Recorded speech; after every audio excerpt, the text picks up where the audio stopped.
말씀은 신약성경 로마서 8장 말씀입니다. 로마서 8장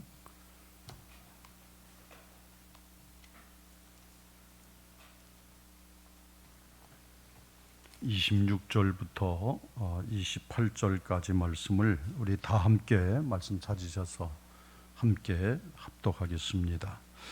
이와 같이 성령도 우리의 연약함을 도우시나니 우리는 마땅히 기도할 바를 알지 못하나 오직 성령이 말할 수 없는 탄식으로 우리를 위하여 친히 간구하시느니라.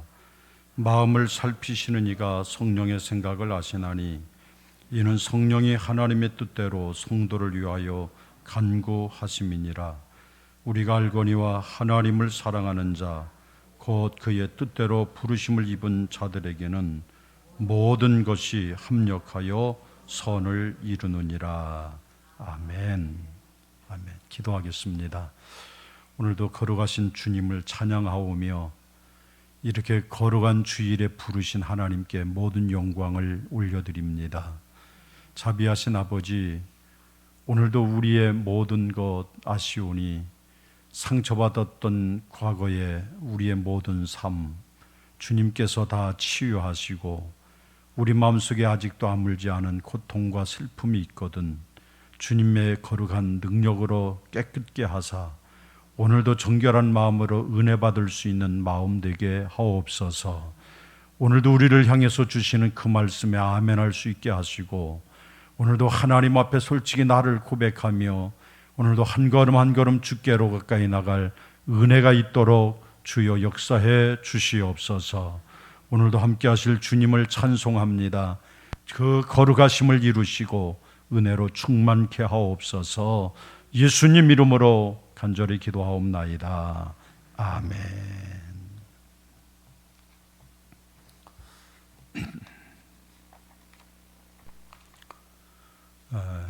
오늘 이 시대를 누가 보더라도 병든 시대라고 말을 하고 있습니다. 모든 사회 곳곳이 병들어 있습니다.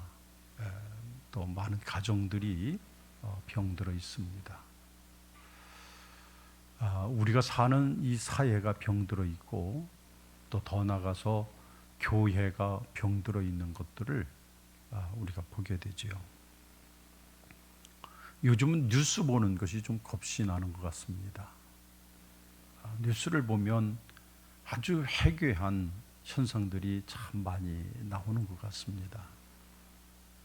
그리고 요즘 그런 또 뉴스 탐사를 하는 것을 보면 참 별의별 일들이 다 벌어지는데 그중 공통적인 거 하나는 그러지 않아야 될 집단에서 그런 일들이 일어나는 거예요.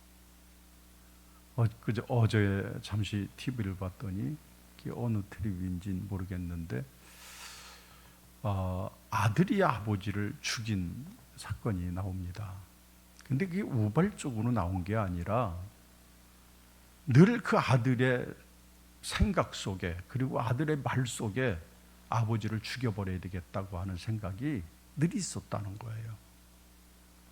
그래서 그 아들을 위해서 그 아버지가 음식을 해주기 위해서 또 음식을 해서 날라다 주고 있는데 그 아버지를 무참하게 살해했다고 하는, 그러면서도 전혀 뉘우침이 없는 이런 모습이 어제 오늘의 이야기가 아니고 우리 사회 전반에 지금 퍼져 있습니다. 그래서 요즘은 정말로 끔찍하게도 그런 일들이 참 많이 벌어지고 있는 이런 것들을 우리가 눈으로 목도할 수 있지요. 이것이 병든 사회를 대표하고 있는 것들이에요. 근데 이 병들어 있는 사회의 사회 심리학자들이 두 가지를 진단하는데 그 병든 사회, 병든 이런 생활 속에서 나타나는 현상이 두 가지인데 하나는 적대감이라는 거예요. 적대감. 상대방을 나와 함께 공존하고 나와 함께 협력하고 나와 함께 손붙들고 가야 할 대상으로 보는 것이 아니라 없어져야 할 대상으로 보게 된다는 거예요. 너무나 경쟁이 치열해지다 보니까 이제는 상대방을 나의 파트너가 아니라 나의 발목을 거는 존재로 인식을 해서 그 사람이 없어져야 할 존재로 보고 있다고 하는 것이지요. 저 사람이 죽어야 내가 산다고 하는 의식을 가지고 산다는 것입니다. 저 사람이 망해야 내가 성공한다라고 하는 생각으로 산다는 거지요. 얼마나 무서운 발상입니까? 그래서 많은 사람들의 마음속에 자신도 모르는 사이에 적대감들이 그것이 하나하나 쌓이고 쌓인다는 거예요. 조금씩 쌓여가는 거예요. 그러니까 하나 아파트에 같이 살아도 마음을 열지를 못합니다. 항상 모든 것들이 그렇습니다. 형제지간에도 마음을 열 수가 없습니다. 교회 와서도 서로 간에 한 형제요 한 자매요 그리스도의 피로 나는 형제 자매라고 하지만 마음을 열지를 못하는 거죠. 왜? 서로 적대감이 있기 때문에 그렇습니다. 그 다음에 두 번째로는 병든 사이에 나타나는 현상이 의심이라고 하는 겁니다. 의심이 병든 사이에 나타나고 있는 최고의 그런 모습이라고 그럽니다. 아무도 믿지를 못합니다. 아버지가 자녀를 못 믿습니다. 자녀도 아버지를 못 믿습니다. 형제들끼리 서로를 못 믿습니다. 이제 어느 데도 믿을 수 있는 사람이 없습니다. 그래서 서로가 의심을 하는 사회가 됐습니다. 저 사람이 어떤 사람인지 그것을 모르기 때문에 서로 의심을 하는 이런 사회가 병든 사회의 모습이라고 하는 것이지요. 오늘 저는 참 이렇게 보면서 오늘 이 시대가 참 병들어 있구나. 그리고 우리 사회에 전반적으로 퍼져 있는 것들이 의심으로 꽉 차 있습니다. 믿음에도 의심이 가득해져 있습니다. 내게 선행을 베풀어 와도 저 사람이 왜 저럴까? 내게 뭘 요구할까? 그런 의심을 합니다. 내가 좋은 말로 다가가도 내게 그렇게 점점점 의심하며 다가오지요. 이런 사회가 오늘 병든 사회의 모습인 거지요. 신앙에도 의심 때문에 우리 신앙이 망쳐지는 경우가 많습니다. 하나님을 의심합니다. 기도할 때도 하나님께서 이러고 기도에 응답하실 것이라고 하는 것에 거기에 의심이 들어 있습니다. 의심하는 자는 마치 바람에 밀려 요동하는 파도 같다고 하라고 말씀이 있음에도 불구하고 우리 신앙은 나도 모르는 사이에 의심으로 꽉 차 있어요. 기도해도 하나님이 정말로 해주실까? 정말로 하나님이 이거 가능하게 해주실 수 있을까? 의심합니다. 하나님의 역사심에 대해서 신뢰하지를 못하는 거죠. 하나님의 역사시고 하나님의 일하심에 불구하고 우리는 그 하나님에 대해서 신뢰를 전폭적으로 하지 못하는 채 마음속에 의심을 가지고 살아가는 거예요. 그러니까 늘 얕은 물가에만 머물러 있게 되는 겁니다. 예수님은 제자들에게 그런 말씀을 하셔서 베드로에게도 말씀하셨죠. 깊은 곳에 가서 그물을 내려라. 그렇죠? 깊은 곳에 가서 그물을 내려라. 깊은 곳으로 가라는 거예요. 그런데 우리는 의심 때문에 혹시 저기에 가면은 내가 망할 수도 있어. 내가 저기 가면은 죽을 수도 있어. 그래서 들어가지 못하는 거예요. 그래서 요즘 우리 신앙생활에 있어서 나타나는 현상들이 적당하게 하자라는 거죠. 1년에 그저 너무 광신주처럼 하지 말고 적당하게 하자. 이것이 우리 마음속에 가득해져 있습니다. 왜? 하나님을 완전 신뢰하지 못합니다. 하나님이 나의 생명까지도 움직이고 계시고 나의 모든 것들을 주장하고 계시는 하나님이라고 하는 사실을 확실히 믿는다면 그 하나님 앞에 내가 모든 것을 내어놓고 의심 없이 나가면 하나님 앞에 이렇게 할 수가 없겠지요. 우리는 하나님을 많이 의심하고 살아갑니다. 그러다 보니까 하나님을 의심하다 보니까 신앙도 나의 얕은 곳에서 머물다 마는 거예요. 우리가 하나님을 신뢰하지 못하기 때문에 모든 것 하나님의 말씀 속에 있는 권능을 얻지 못합니다. 우리가 하나님을 하나님답게 여기지 못할 때가 많이 있는 것이죠. 이게 왜요? 의심 때문에 그렇습니다. 오늘 이 시대가 참 의심으로 영적으로 병이 들어 있습니다. 모든 인간 사회가 의심으로 가득해 있습니다. 참 문제예요. 우리가 성령 강림 사건에 대해서 늘 오늘도 성령에 대해서 말씀을 드리는데 성령에 대해서도 많은 의심을 하고 있습니다. 성령이 정말로 내게 오실까? 아니면 그 성령님이 내게 어떻게 하실까? 성령 충만에 대해서 오해를 합니다. 마치 쇼킹하게 나타나는 현상만이 성령인 줄로 생각을 하고 마치 넘어가야만 성령님이신 줄로 생각하고 그리고 나서 모든 것들이 의심 속에 사로잡혀 갇혀버리고 마는 거예요. 오늘도 말씀드리는 요지가 여기 있습니다. 여러분, 성령이 무엇입니까? 여러분들이 의심 없이 정말로 확고하고 확실하게 성령님을 의지하셔야 되는데 그 성령님이 뭐라고 생각하십니까? 뭔가 나를 쇼킹하게 해주는 그분이 성령이실까요? 아니면 나를 뒤로 넘어가게 해주는 그분이 성령님이라고 오해하고 계시는 건 아닌가요? 그렇지는 않은 거예요.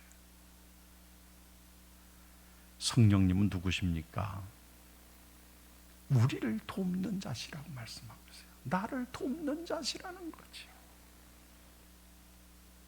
여러분, 성령님은 나를 돕는 자이심을 오늘도 여러분 믿으시기를 예수 이름으로 축원합니다. 성령님은 나를 돕는 자세요. 왜? 첫째는 우리는 약한 존재이기 때문에 그렇습니다.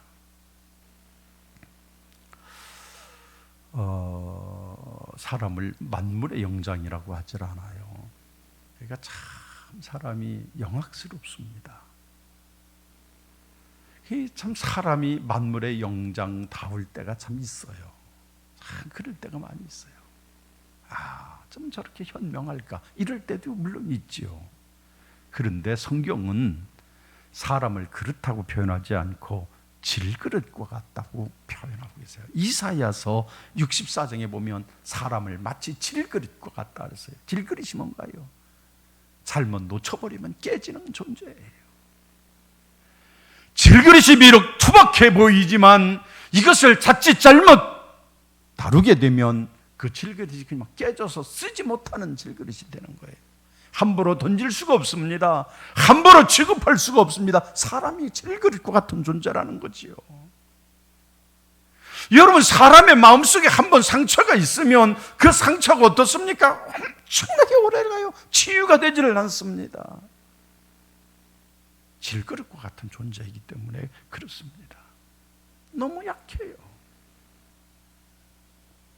한번 고장이 나면 고치기가 어렵습니다. 깨지면 다시 붙여 쓰기가 어렵습니다. 이게 질그릇과 같은 존재가 우리들이에요. 얼마나 연약한지 몰라요. 사람의 육체가 얼마나 약합니까? 여러분, 조금만 과로해 보면 금방 병이 나잖아요. 참 몸이 약해요.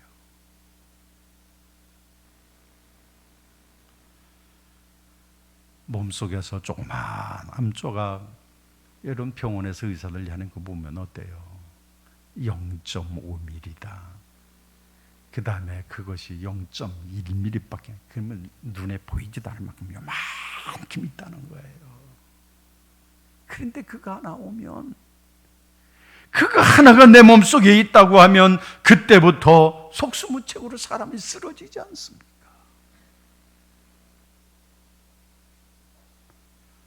지난주간 제 지인 하나가 그 병원에서 간암 진단을 받고 수술을 했어요.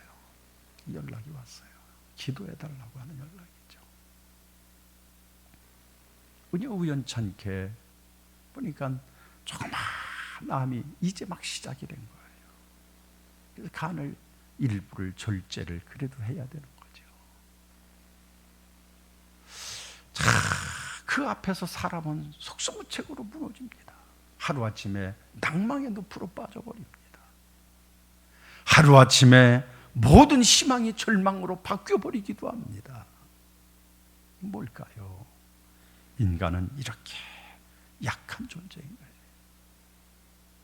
창세기 말씀 보면은 이서가 동생 야곱에게 장자의 명분을 팥죽 한 그릇에 팔아 넘깁니다. 배고픈 것조차 참지 못하는 것이, 그게 인간의 나약성입니다. 여러분 조금만 힘들이면 곧 포기해버립니다. 혼자 있는, 외롭게 되면 못 살겠다고 야단입니다. 조금만 손해를 보면 고소를 합니다. 모든 관계에서 포기를 합니다. 그래서 형제 간의 관계도, 부부 관계도 포기하는 일들이 참 많아요. 왜요? 내가 약하기 때문에 그렇습니다. 약한 존재이기 때문에 그래요. 자, 약하기 때문에 우리는 강한 것 같지만 너무너무 약해. 정말 한순간에 그냥 쓰러지고 마는 이 인생이 우리들의 인생이에요. 그렇기 때문에 이 약하기 때문에 성령을 의지해야 되고, 약하기 때문에 성령께 나가야 되고, 내가 약함이 있기 때문에 성령께 나를 맡겨드려야 되는 이런 삶이 되는 줄로 믿으셔서 여러분 약함 가운데서 온전케 하시는 성령을 받으시기를 주님의 이름으로 축원합니다. 약함이 있어요. 그 다음에 우리에게는 미래를 모르기 때문에 성령님을 의지해야 합니다. 미래를 모르기 때문에 성령을 의지해요.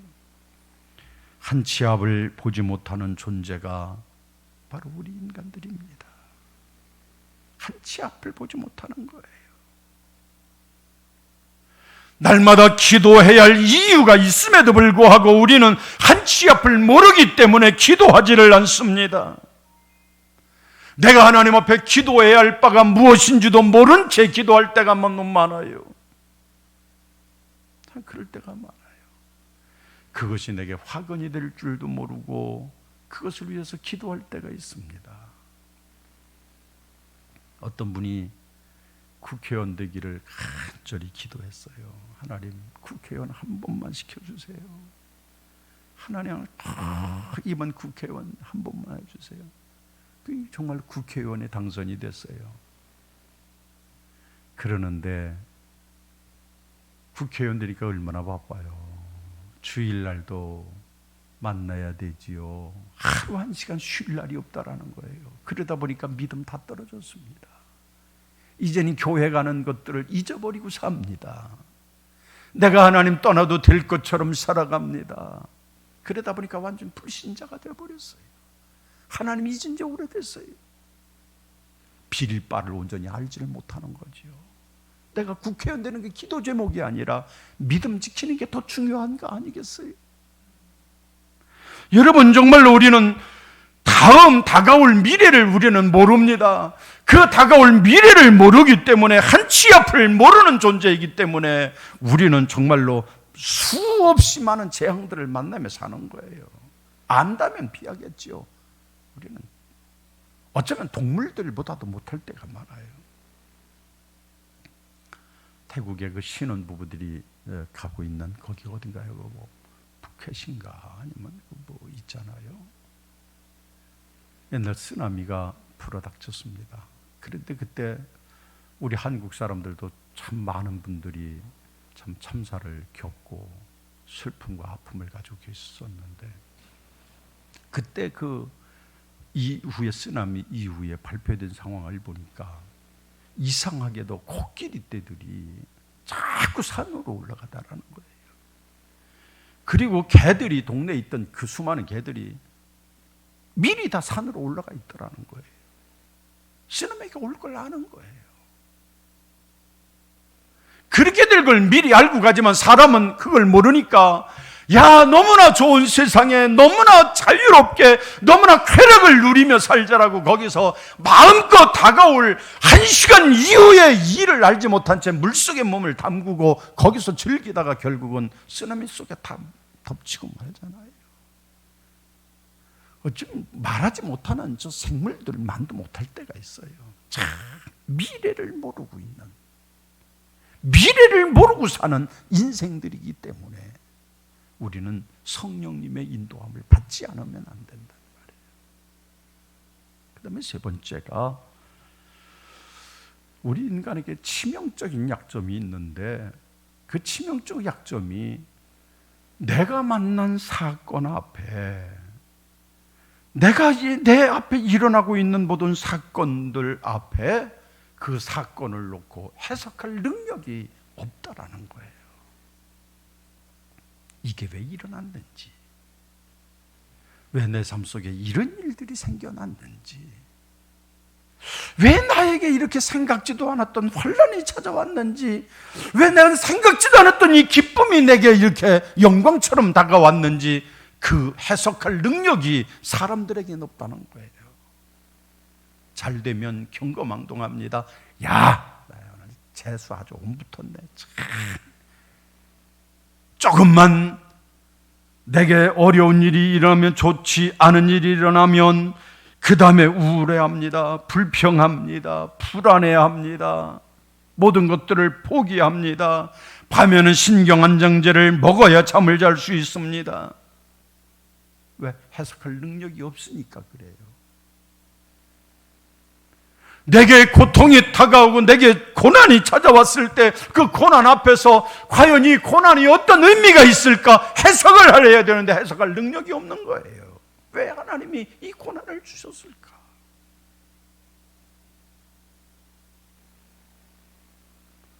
왜 오늘 하나님께서 나에게 생각지도 않았던 이런 일을 만나게 하셨을까?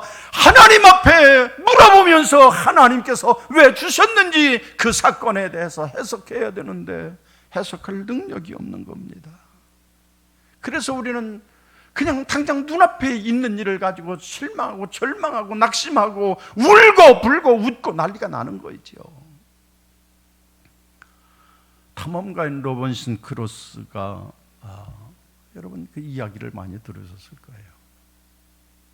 탐험대를 끌고 미지의 땅을 탐험했습니다. 바다를 한참을 가는데 생각지도 않은 곳에서 배가 좌초가 됐어요. 그래서 있는 짐들을 다 주워내서 어떻게 살아보려고 다 했는데 웬걸요, 그렇게 노력을 했는데도 배가 그냥 홀딱 뒤집혀가지고, 그래서 그 배에 같이 타고 있는 탐사대원들이 다 죽었습니다. 로빈슨 그래서 혼자만 살아온 거예요. 그래서 살아야 되겠다고 하는 그런 마음으로 그 배가 뒤집힌 배를 부여안고 어떻게라도 목숨이라도 살아봐야 되겠다. 그래서 그 배를 움켜잡고서 그리고서 흘러 가다가 어느 무인도 섬에 도착을 하게 된 거죠. 그 무인도 섬에 도착을 해서 보니까 다 죽었고 자기 혼자만 살아있는 거예요. 그래도 내가 살아있음에 감사하면서 땅에 대고 입을 맞추고 그리고서 거기서 무한정 그냥 살게 되는 거죠. 햇빛이 장렬하는 여름철을 지냅니다. 이제 찬바람이 부는 가을철이 다가옵니다.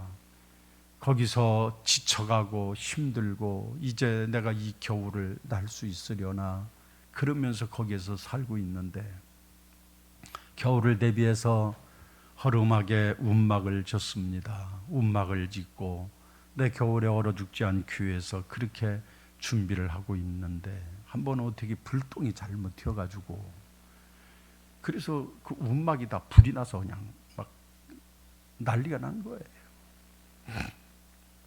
이 사람이 벌써 주저앉아서 하나님을 영원히 원망을 합니다. 하나님, 당신 마음대로 하십시오. 이게 뭡니까? 나를 배로울 자초가 돼서 이 무인도에 사람도 하나 없이 아무도 알아볼 수 없는 그곳에 나를 여기까지 혼자 두게 하시고 겨우 움막 하나 줘서 그리고 내가 겨울을 날 준비를 하고 있는데 여기까지 또 불이 나게 하다니요. 너무하시는 거 아닙니까? 그러면서 마음대로 하십시오. 그리고서 펑펑 거기서 울었습니다. 도대체 내 이 운명이 왜 이렇게 기구한가? 울다가 잠이 들었어요. 울다 지쳐서 잠이 들어버렸는데 꿈인지 생신지 백고동 소리가 뿡뿡 그 백고동 소리가 울리는 거예요. 그래서 이게 꿈인지 생신지 몰라서 눈을 떠보니까 이게 생신데 어디서 큰 배가 지금 내가 있는 무인도를 향해서 배가 오면서 그 백고동 소리를 울리는 거예요. 아니, 이거 어떻게 된 일인가? 그래서 배가 점점 가까이 돼서 사람들이 내립니다. 그래서 사람이 있는 것을 확인하고 그를 구출을 하는 거예요. 그래서 그가 얘기를 했어요. 도대체 내가 여기 혼자 있는 것을 어떻게 알았습니까? 내가 여기서 혼자 좌초가 돼서 여기서 혼자 고립되어 있는 것을 어떻게 하셔서 여기를 오셨습니까? 물으니까 우리는 그건 모르고요. 사람이 살지 않는 이 무인도에 막 불이 타오르고 연기가 타오르는 모습을 보면서, 아니 저기 무인도인데 왜 저기에 연기가 나고 불이 날까? 이상하다. 하도 이상해서 그래서 그 연기를 보고 찾아와서 그 땅에 머무르게 됐다는 거죠. 그때서 불난 게 나에게는 은혜였구나. 불난 것이 나를 살리는 신호였구나. 그것을 그때서야 깨닫더라는 거죠. 여러분, 사람은 지금 내가 만나고 있는 일어나는 모든 사건들을 해석할 능력이 없습니다. 마치 지금 움막이 불에 타고 있을 때 그것을 보고 원망하고 통곡을 합니다. 도대체가 내가 여기에서 겨울을 내야 되는데 어떻게 이 움막을 타게 합니까? 원망할 것입니다. 왜요? 해석할 능력이 없기 때문에 그러는 거예요. 그런데 여러분, 내가 겨울을 지내려고 만들었던 움막이 불탔던 것이 잠시 찾아왔던 슬픔과 그런 고난과 역경들이 어쩌면 그것이 나를 영원히 살리는 신호탄이 되었듯이, 우리가 미래에 대해서, 내 인생에 대해서, 모든 내 주변에서 일어나는 사건들에 대해서 해석할 능력이 있다고 하면 무슨 문제가 있겠습니까? 아무 문제가 없잖아요. 그런데 그럴 능력이 없기 때문에 우리는 성령님을 의지해야 되는 겁니다. 그 인간에게 오셔서 우리 사람의 모든 것들을 다스리시고 우리의 약함을 보충해 주시고 우리의 미련함을 오히려 우리로 하여금 나아가게 하시는, 이것이 하나님의 능력이심을 믿으시기를 주님의 이름으로 축원합니다. 여러분, 사람의 눈에는 내 집에 불탄 것만 보일 것입니다. 사람의 눈에는 그 집이 불타는 것만 보여서 원망하고 불평하지만, 그러나 내 집이 불타야 내가 구원받는다고 하는 사실은 내가 까마득하게 잊어버리고 있는 거예요. 그렇잖아요. 나는 불타고 있는 집만 바라보면서 원망하고 투정을 부리고, 그리고 거기에서 감사가 없이 원망과 불만 속에 살아가지만, 그러나 그 불타고 있음이 내 집이 불타야 내가 구원받는 길이 있는 거예요. 그러니까 주님은 말씀합니다. 네가 죽고자 하면 살 것이요 네가 살고자 하면 죽으리라 그랬어요. 참 주님 역설적인 말씀을 하십니다. 이게 주님이 만드시는 사건들이에요. 오늘 우리들에게는 그런 사건을 해석할 능력이 참 부족합니다. 내 주변에서 일어난 일들에 대해서 해석하고 분별할 능력이 없습니다. 그래서 한치 앞을 알지 못한 채 살아가는 것입니다. 이렇게 약한 존재인 거예요. 그래서 저와 여러분, 우리는 성령의 도우심이 절대 필요합니다. 성령의 도우심이 필요한 거예요. 오늘 말씀 26절 말씀 보면 성령께서 우리의 연약함을 도우신다. 성령이 우리의 연약함을 도우시는 거예요. 연약할 때 나의 배후에서 든든하게 받쳐주고 계시는 것입니다. 나의 연약함을 도우시기 위해서 성령님이 오신 줄로 믿으시기를 바랍니다. 성령의 사역은 나를 움직이시는 사역보다는 나를 도우시는 거예요. 나를 배후에서 도우시는 겁니다. 언제요? 내가 연약할 때 나를 도우시는 분이에요. 연약할 때. 내가 강할 때는 성령님 내게 그렇게 역사하지 않으세요. 성령 근데 내가 연약할 때, 내가 마지막 절벽 속에 있을 때 성령님이 역사하시는 거예요. 그 인도 선교사님 이야기 하나가 있습니다. 그 인도의 그 정글 속에서 선교하고 계시는 그 선교사님이 그런 간증을 하는 내용인데요. 그 정글 속에 그 부족을 찾아서 그래서 거기에 들어가서 복음을 전합니다. 그래서 예수님의 사역에 대해서 이야기해주고 예수님이 하신 능력에 대해서 말해주고 예수님, 그래서 예수를 믿겠냐고, 내가 다 예수를 믿겠노라고. 그래서 거기서 주님을 영접하게 되는데 그 선교사 마음속에 그런 생각이 드는 거예요. 주님, 내가 오늘 주님을 저렇게 영접한 저들에게 성찬식을 좀 하고 싶은데요, 성찬식을 좀 할 수 있게 해주세요. 그래서 요한복음 2장에도 물이 변하여 포도주가 되게 하지 않으셨습니까? 오늘 이 자리에서 그렇지는 못할지라도 내게 하나님의 능력을 부으셔서 저들이 예수의 보혈을 깨달을 수 있을 만큼 떡과 포도주를 떼는 가운데 저들이 주님의 보혈을 알게 하옵소서. 간절히 기도를 하고, 포도주가 없으니까 그리고 맹물을 떠다가 그리고 성찬을 합니다.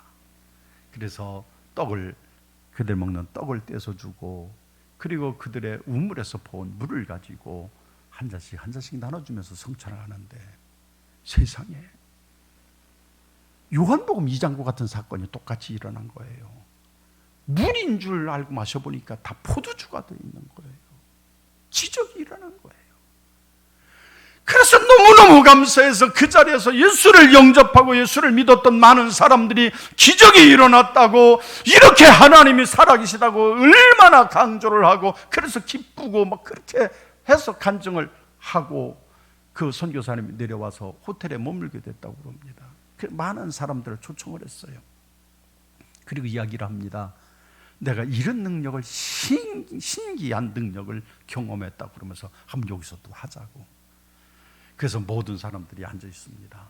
거기에서 기도를 합니다. 하나님, 이 물이 변하여 포도주가 되게 해주시고, 그래서 그저께 저 정글 속에서 있었던 역사가 여기서도 일어나게 해주세요. 간절히 기도. 그때 그 선교사 마음속에 성령님이 말씀하시더라는 거예요. 얘야, 꼭 이 호텔에서 내가 그 능력을 베풀어야 하겠니? 내가 정말로 정글 속에서는 내 이름을 증거하기 위해서 정말로 약한 모습에 너의 그 모습을 보고 내가 물이 변화의 포도주가 되게 했다만, 여기는 밑에 1층에만 내려가면 그 매점에 포도주가 얼마든지 있는데 갔다가 하면 되지 않겠냐 생각이 들더라고요. 아유, 하나님, 내가 주님을 시험한 것 같습니다. 회개를 했다고 그런 얘기를 해요. 여러분, 내가 강할 때, 내가 넉넉할 때, 내가 있을 때, 그때 절대로 성령님은 역사하지 않아요. 내가 약할 때, 내가 연약하여 쓰러지기 직전에 있을 때 정말로 나의 배후에서 든든하게 받쳐주고 계시는 그 성령님, 그래서 나의 연약함을 돕기 위해서 오신 성령의 역사가 있음을 믿으시기를 바랍니다. 내가 강할 때는 성령님이 그렇게 역사하지 않아요. 오늘 우리는 정말로 하나님 앞에 참 내가 연약한 모습으로 나가야 돼요. 연약함으로 나가야 돼요.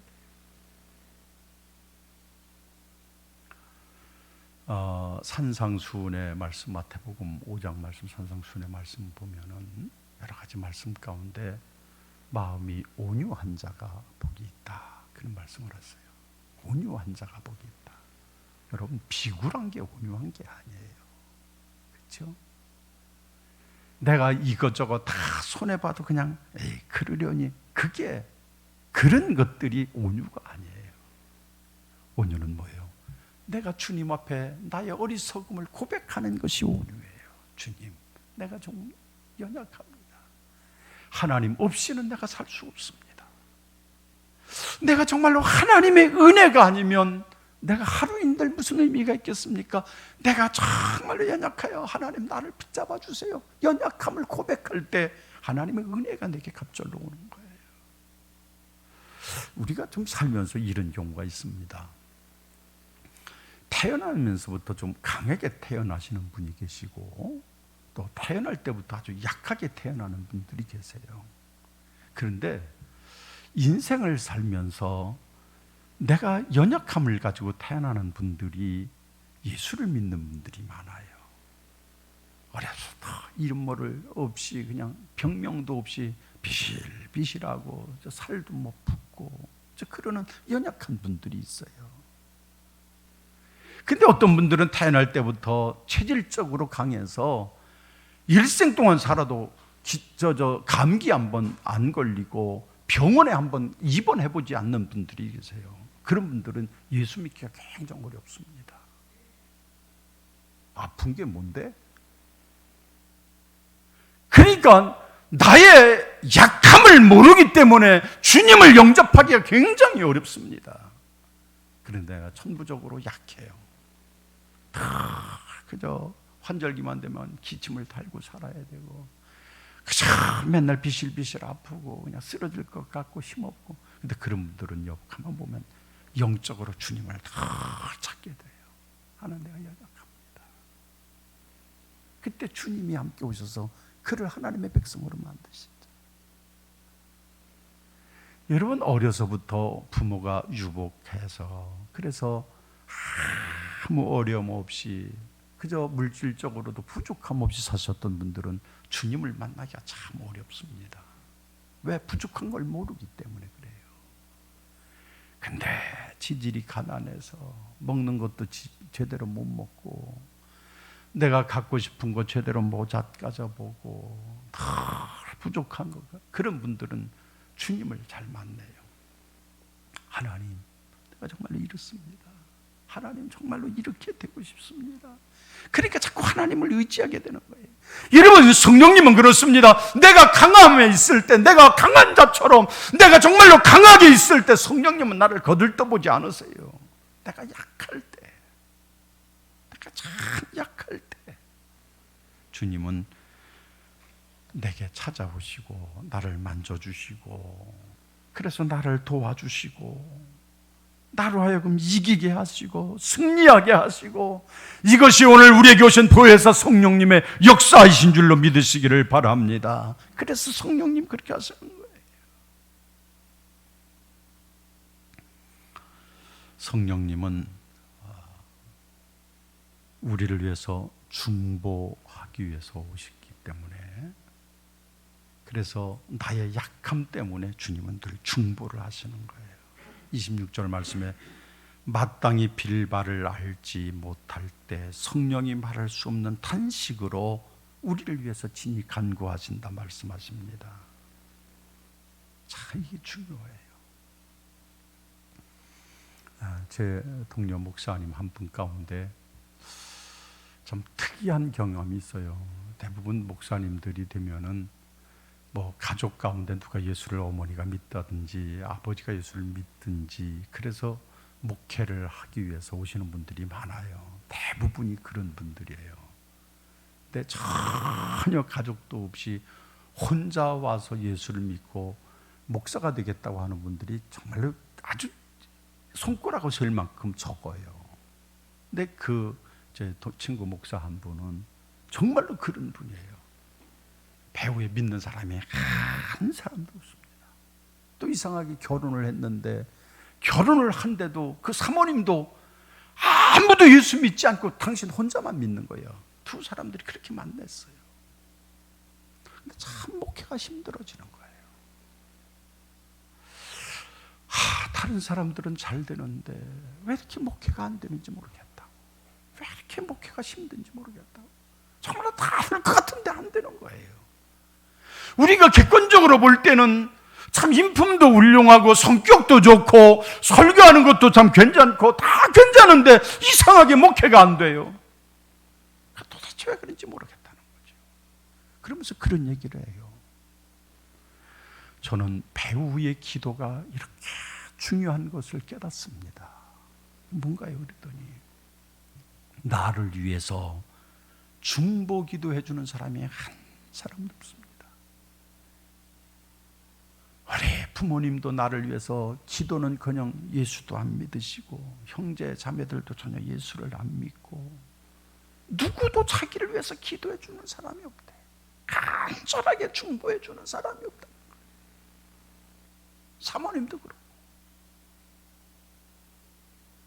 그래서 중보하는 사람의 기도가 이렇게 중요한 것을 깨닫게 됩니다. 그래서 그 얘기를 해요. 중보의 기도. 여러분을 위해서 기도할 수 있다는 사람이 있는 것, 이건 보통 축복이 아니에요. 여러분 지나가는 빈말 같지만은 여러분들 늘 중보 기도를 요청하십시오. 목사님 저 위해서 기도해 주십시오. 권사님 저 위해서 기도해 주시면 고맙겠습니다. 장로님 저를 위해서 특별히 기도해 주십시오. 여러분 기도는 서로 부탁하는 거예요. 내가 약할 때 서로 부탁하는 거예요. 그게 참 중요해요. 사람의 중보 기도도 이렇게 중요한데 그것을 성령님께서 말할 수 없는 탄식으로 나를 위해서 중보하고 계시는데 그 기도야말로 어떤 기도겠습니까? 성령 받을 이유가 여기 있습니다. 내가 성령님을 의지할 이유가 여기 있는 거예요. 사람엔 두 종류의 사람이 있습니다. 여러분 잘 기억하세요. 첫째는 반응하는 사람이 있고 또 한 사람은 반발하는 사람이 있습니다. 똑같은 사건 앞에서 반응하는 사람이 있고 반발하는 사람이 있어요. 똑같습니다. 똑같은 사건을 놓고도 반응을 해요. 그래. 그럴 수 있겠구나. 수용을 하는 사람이에요. 다 상황을 수용을 해요. 어떤 사람은 반발을 합니다. 내 마음에 맞지 않으면 반발을 합니다. 언제 일어난 사건인지 제가 잘 시간은 모르겠는데 어제 오늘 그런 사건이 일어났습니다. 무슨 사건이고 하면 어느 50대 아주머니신데 차를 끌고 가다가 차를 운전하는데 앞에 오토바이가 한 대가 있어서 오토바이가 정차됐는데 그냥 미처 브레이크를 못 잡아서 오토바이를 툭 쳤어요.